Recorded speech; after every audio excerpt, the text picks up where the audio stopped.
2020년 8월 18일 화요일 큐티 생명의 삶 오늘의 본문 로마서 11장 11절부터 24절까지 말씀입니다.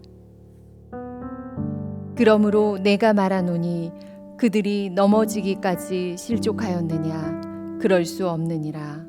그들이 넘어짐으로 구원이 이방인에게 이르러 이스라엘로 시기나게 함이니라. 그들의 넘어짐이 세상의 풍성함이 되며 그들의 실패가 이방인의 풍성함이 되거든 하물며 그들의 풍만함이리요. 내가 이방인인 너희에게 말하노라. 내가 이방인의 사도인 만큼 내 직분을 영광스럽게 여기노니 이는 혹 내 고륙을 아무쪼록 시기하게 하여 그들 중에서 얼마를 구원하려 함이라. 그들을 버리는 것이 세상의 화목이 되거든 그 받아들이는 것이 죽은 자 가운데서 살아나는 것이 아니면 무엇이리요. 제사하는 처음 익은 곡식가루가 거룩한즉 떡덩이도 그러하고 뿌리가 거룩한즉 가지도 그러하니라. 또한 가지 얼마가 꺾이었는데 돌 감람나무인 내가 그들 중에 접붙임이 되어 참 감람나무 뿌리의 진액을 함께 받는 자가 되었은즉 그 가지들을 향하여 자랑하지 말라. 자랑할지라도 내가 뿌리를 보전하는 것이 아니요 뿌리가 너를 보전하는 것이니라. 그러면 내 말이 가지들이 꺾인 것은 나로 접붙임을 받게 하려 함이라 하리니 옳도다. 그들은 믿지 아니함으로 꺾이고 너는 믿음으로 섰느니라. 높은 마음을 품지 말고 도리어 두려워하라. 하나님이 원가지들도 아끼지 아니하셨은즉 너도 아끼지 아니하시리라. 그러므로 하나님의 인자하심과 준엄하심을 보라. 넘어지는 자들에게는 준엄하심이 있으니 너희가 만일 하나님의 인자하심에 머물러 있으면 그 인자가 너희에게 있으리라. 그렇지 않으면 너도 찍히는 바 되리라. 그들도 믿지 아니하는데 머무르지 아니하면 접붙임을 받으리니 이는 그들을 접붙이실 능력이 하나님께 있음이라. 내가 원돌 감람나무에서 찍힘을 받고 본성을 거슬러 좋은 감람나무에 접붙임을 받았으니 원가지인 이 사람들이야 얼마나 더 자기 감람나무에 접붙이심을 받으랴. 아멘.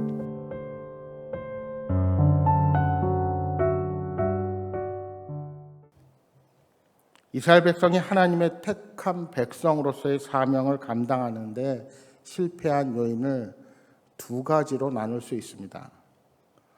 첫째는 우상 숭배입니다. 우상 숭배는 그들을 택하신 하나님께 대한 충성과 사랑을 잃어버리게 했고 도덕적인 타락과 방종을 가져오는 결과를 낳게 되었습니다. 하나님께서는 기회가 있을 때마다 이스라엘 백성들이 우상을 포기하고 하나님께 대한 정절과 사랑을 회복하기를 원하셨습니다. 그래서 선지자들을 보내어 경고하고 권면하며 때로는 채찍으로 때리셨습니다. 그러면 그때 하나님께 돌아오는 것 같았지만 곧 그들은 살아계신 하나님을 버리고 또다시 우상에게로 기울어졌습니다. 그리고 그 습관을 끝내 버리지 못하고 마침내 바벨론에 의해서 멸망했음을 우리가 알고 있습니다. 그런데 놀라운 사실은 이스라엘 민족이 바벨론의 포로 생활을 마치고 70년 만에 고국으로 돌아온 후부터는 우상에 휘말린 일이 없습니다. 하나님은 이스라엘 백성들이 우상을 포기할 때까지 그들을 단련시키신 것입니다. 나라를 망하게 하고 먼 타국에서 포로 생활을 겪게 하고 남은 자가 귀향해서 눈물과 참회와 고통 속에서 신앙의 새로운 재건을 이루게 하시며 철저하게 우상과의 관계를 끊을 때까지 하나님께서는 그들을 연단시키신 것입니다. 그러니까 이러한 실패 가운데서도 하나님의 사랑은 놀랍게 드러나는 것입니다. 둘째로 이스라엘 백성이 선택한 백성으로서의 사명을 실패한 이유는 메시아 거부입니다. 그것은 신약 성경에서 이스라엘 민족이 선민으로서의 사명을 실패하는 이유이기도 합니다. 그들은 하나님께서 보내신 메시아 되신 예수 그리스도를 거부했습니다. 그런 이유로 이스라엘 민족은 이 땅에서 완전히 사라진 것 같은 처절한 아픔을 겪어야만 했습니다. 그들은 육신의 욕심이 눈을 어둡게 해서 자신들 가운데 오신 예수 그리스도를 바로 보지 못했습니다.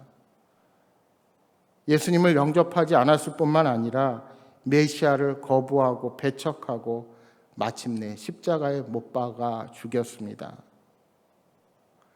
역사적으로 주후 70년 이스라엘은 로마의 장군 타이투스에 의해서 외관상으로는 철저하게 멸망당하고 말았습니다.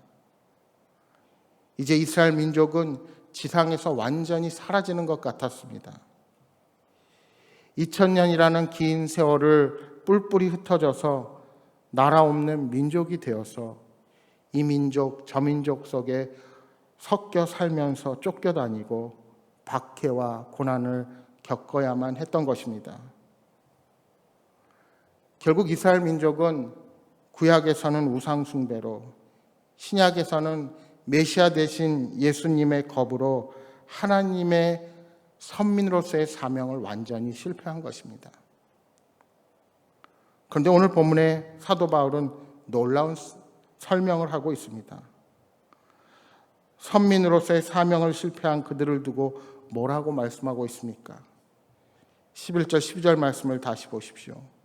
그러므로 내가 말하노니 그들이 넘어지기까지 실족하였느냐? 그럴 수 없느니라. 그들이 넘어짐으로 구원이 이방인에게 이르러 이스라엘로 시기나게 함이니라.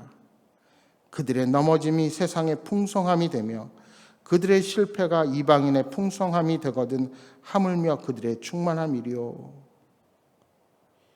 이스라엘이 하나님의 뜻을 이루는 데 실패한 것이 영원히 망하도록 실패한 것이냐 하는 질문입니다. 이스라엘이 다시 일어나지 못할 정도로, 영원히 일어나지 못할 정도로 모질게 넘어져서 끝장나 버린 것입니까? 하나님의 선민으로서 아무런 소망이 없어진 것입니까? 사도 바울의 말로는 유대인이 선민으로서의 사명을 실패하고 나가 떨어지게 된 것이 오히려 이방인의 구원을 얻는 복의 기회가 되었다는 놀라운 해석입니다. 사실 바울은 어느 도시든 들어가면 언제나 유대인의 회당으로부터 먼저 들어가서 복음을 전했습니다. 하지만 유대인들은 복음을 배척했고 그 결과 이방인들이 복음을 받아들여 하나님의 백성이 되었습니다. 즉 이스라엘의 넘어짐으로 구원이 이방인에게로 이르렀습니다. 그런데 바울은 유대인의 실패로 이방인이 구원을 받았듯이 또한 이방인이 하나님의 백성이 된 것을 유대인의 시기함으로 결국 그들도 구원을 받게 될 것을 기대한 것입니다. 바울은 유대인 중 일부가 버림을 받고 그 자리에 다른 여러 민족이 들어와 하나님과 화목하게 되는 것을 보았습니다. 이처럼 유대인이 죽은 자가 다시 살아나는 것과 같은 은혜를 경험하리라고 그는 기대하는 것입니다. 그렇게 되면 결과적으로 유대인과 이방인의 구분은 사라지고 그저 모두가 하나님의 백성이 되는 것입니다. 바울은 이러한 큰 꿈을 꾸며 복음의 사역을 이어갔습니다. 중요한 것은 유대인이냐 이방인이냐가 아니라 예수 그리스도의 복음을 받아들이냐 마느냐 하는 데에 있습니다.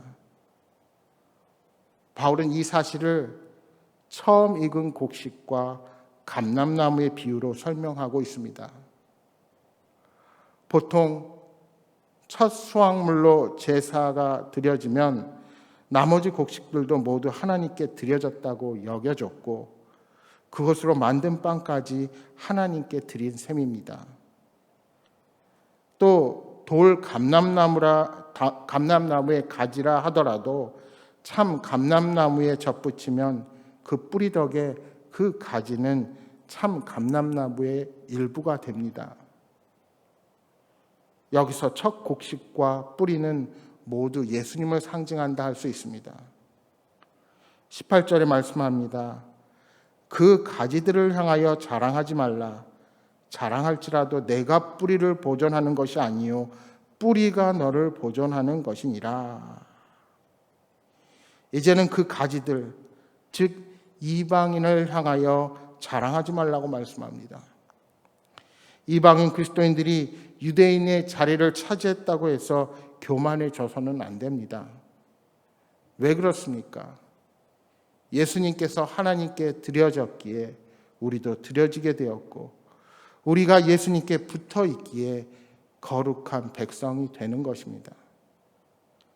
그러니까 전적인 하나님의 은혜입니다. 22절에 말씀합니다. 그러므로 하나님의 인자하심과 준엄하심을 보라. 넘어지는 자들에게는 준엄하심이 있으니 너희가 만일 하나님의 인자하심에 머물러 있으면 그 인자가 너희에게 있으리라. 그렇지 않으면 너도 찍히는 바 되리라. 그렇지 않으면 너도 찍히는 바 되리라. 하나님은 준엄하셔서 믿음이 없다면 유대인이라도 버리십니다. 또한 하나님은 인자하셔서 믿음이 있다면 이방인이라도 구원하시는 분이십니다. 어디 출신이냐 하는 것은 전혀 중요하지 않습니다. 중요한 것은 믿느냐 믿지 않느냐입니다. 유대인이라도 믿지 않으면 꺾이고 이방인이라도 믿으면 접붙여집니다. 우리의 조건이나 행위가 아닌 오직 예수님이 구원의 길이라는 사실을 다시 한번 명심하시기 바랍니다. 돌 감람나무 가지로 비유되는 이방인은 원래 하나님의 백성이 아니었지만 참 감람나무의 접붙임을 받아 하나님의 백성이 되었습니다. 돌 감람나무 가지도 접붙임을 받을 수 있다면 원 감람나무의 가지인 유대인도 예수 그리스도를 영접하여 구원을 받을 수 있습니다. 여러분, 우리도 우리 주변을 향해 이러한 소망을 품어야 합니다. 그 사람의 과거의 모습이 어떠했든 살아온 환경과 행위가 결코 온전하지 못했다 할지라도 예수님을 영접하면 구원을 베풀어 주십니다. 하나님은 인자하셔서 진심으로 회개하고 주님을 영접할 때 누구나 다 받아주시는 분이십니다. 바울은 회심한 후에 그 놀라운 사랑과 은혜에 감격하여 복음을 전했습니다. 그 과정에서 오히려 동족들로부터 박해를 받았고 이방인들에게는 영접을 받았습니다. 그럼에도 불구하고 동족을 구원하겠다는 소망을 결코 버리지 않았습니다. 혹시 여러분 주변에 너무 완고하게 거부하여 전도를 포기한 사람은 없습니까? 바울이 박해를 당하면서도 동족의 구원을 위해 노력했다면 우리도 그들에게 복음을 전하지 못할 이유는 없을 것입니다.